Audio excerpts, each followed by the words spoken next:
thing that bothers the teacher, that you sit in the front and for no reason you get up like this.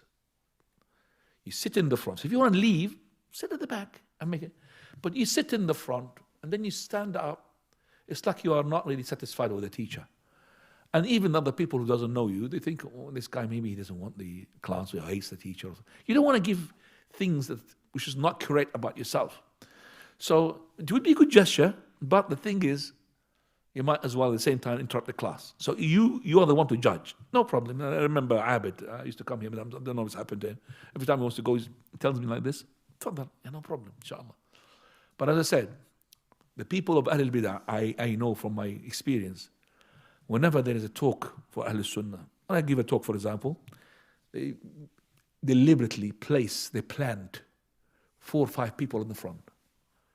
And as soon as I start, these 4 people, they stand up. They will dishearten you. Also, it will weaken your image in front of other people. I mean, maybe this guy, because somebody could be a flying customer, never seen, heard you. Oh, it must be boring. Those 4 people stood up. I would stand up as well, along with them.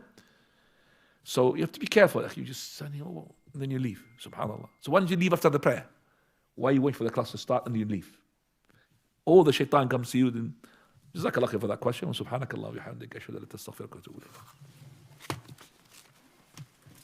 You may just be dismissed now.